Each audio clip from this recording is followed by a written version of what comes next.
संतान की लंबी उम्र और खुशहाल जीवन के लिए सकट चौथ का व्रत रखा जाता है। हिंदू धर्म में सकट चौथ व्रत का विशेष महत्व है। सकट चौथ के दिन सभी महिलाएं संतान की लंबी आयु और उसके खुशहाल जीवन के लिए निर्जला व्रत रखती हैं। अगर आप भी पहली बार सकट चौथ का व्रत रखने वाली हैं, तो आपको सकट चौथ से संबंधित कुछ विशेष बातों और नियमों का ध्यान रखना चाहिए। ओम नमः शिवाय। जय श्री कृष्णा। आप सभी का सनातन धर्मसार चैनल पर बहुत बहुत स्वागत है। मित्रों, हिंदू धर्म में संतान की लंबी आयु और उसके खुशहाल जीवन के लिए कई व्रत रखे जाते हैं, जिनमें से सकट चौथ का पर्व भी बहुत विशेष है। धार्मिक मान्यता है कि सकट चौथ का व्रत भगवान गणेश को समर्पित है। इस दिन सभी महिलाएं, या यूं कहें कि सभी माताएं, अपनी संतान की लंबी आयु और उसके उज्जवल भविष्य के लिए निर्जला व्रत रखती हैं। साथ ही रात को चंद्रमा को अर्घ देने के बाद ही अपने व्रत का पारण करती हैं। वैदिक पंचांग के अनुसार प्रत्येक वर्ष माघ माह के कृष्ण पक्ष की चतुर्थी तिथि पर सकट चौथ का व्रत रखा जाता है। सकट चौथ को सकट, तिलकुटा चौथ, वक्रतुंडी चतुर्थी और माघी चौथ के नाम से भी जाना जाता है। इस साल 2025 में सकट चौथ का व्रत 17 जनवरी 2025 को रखा जाएगा।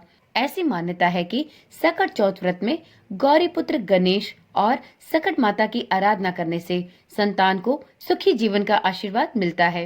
वहीं अगर आप पहली बार सकट चौथ का व्रत रखने जा रही हैं, तो आपको सकट चौथ से संबंधित कुछ विशेष नियमों का ध्यान अवश्य रखना चाहिए। यदि आप इन नियमों की अवहेलना करते हुए सकट चौथ का व्रत उठाती हैं, तो आपको इसके अच्छे परिणाम नहीं मिलते हैं। तो इसलिए यदि आप इस निर्जला व्रत को उठाने जा रही हैं, तो इस व्रत से जुड़े कुछ विशेष नियमों को अच्छी प्रकार से समझें और उसी के अनुरूप अपने व्रत की शुरुआत करें। तो चलिए जानते हैं इस वीडियो में कि सकट चौथ से संबंधित किन नियमों का पालन करना प्रत्येक माता के लिए आवश्यक होता है। मित्रों, धार्मिक मान्यता के अनुसार सकट चौथ वाले दिन भगवान गणेश को तिलकुट का भोग जरूर लगाना चाहिए। आप भोग में तिल के लड्डू या तिल से बनी मिठाई भी चढ़ा सकते हैं।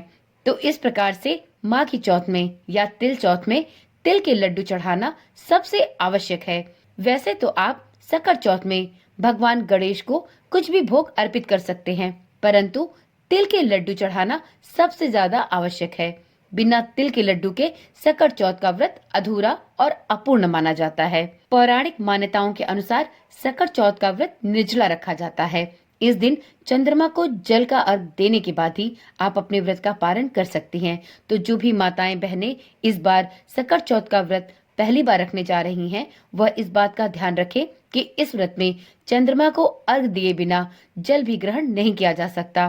तो आपको पूरे दिन निर्जला व्रत रखकर ही इस व्रत को पूर्ण करना होगा।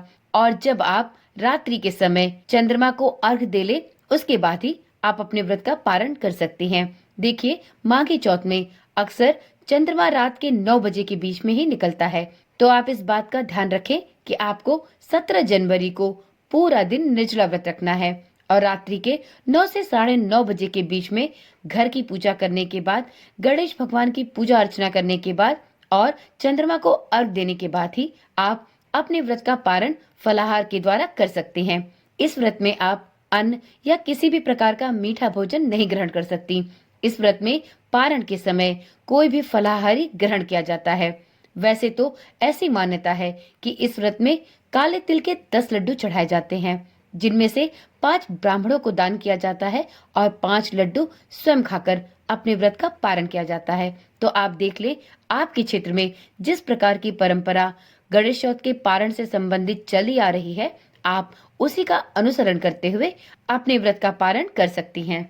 मित्रों, सकट चौथ के नियमों के अंतर्गत गणेश जी के प्रिय रंग के कपड़े इस दिन पहनना विशेष रूप से शुभ माना जाता है।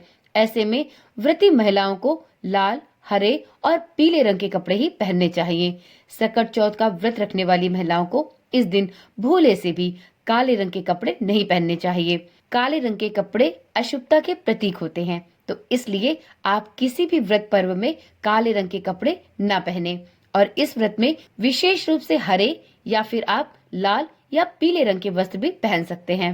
अगले नियम के अंतर्गत व्रती महिलाओं को इस दिन इस बात का ध्यान रखना चाहिए कि जब आप चंद्रदेव को अर्घ दे तो पानी के छींटे आपके पैरों पर नहीं गिरने चाहिए। पानी के छींटे पैरों पर गिरना अशुभ माना जाता है और इसको चंद्रदेव का अपमान भी माना जाता है। तो इस बात का ध्यान रखें। आप नीचे एक थाली या कोई भी बर्तन लगा सकते हैं और उसके बाद आप चंद्रमा को अर्घ दें, जिससे पानी की छींटे आपके पैरों पर नहीं पड़ेंगे। धार्मिक मान्यताओं के अनुसार सकट चौथ के दिन गणेश भगवान के साथ साथ चंद्रदेव को अर्घ देकर ही यह पूजा और यह व्रत संपूर्ण माना जाता है।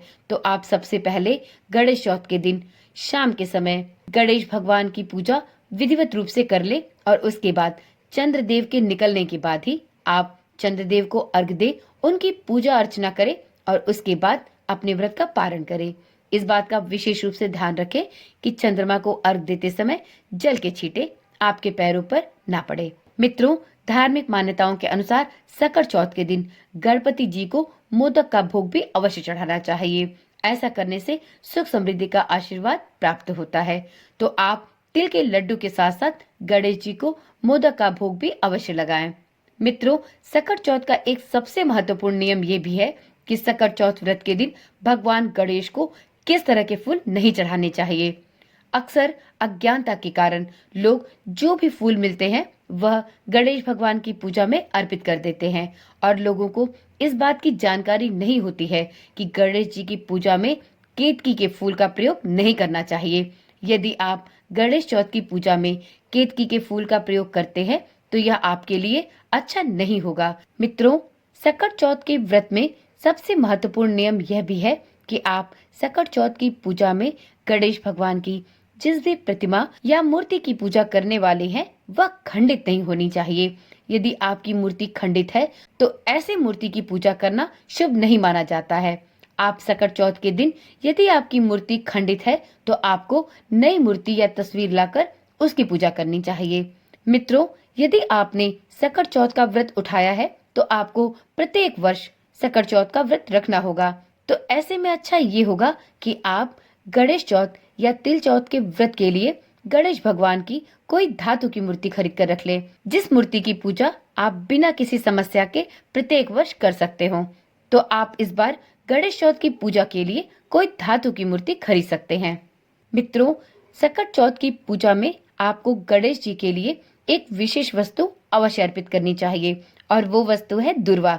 जी हाँ, गणेश भगवान की कोई भी पूजा बिना दुर्वा के अपूर्ण मानी जाती है।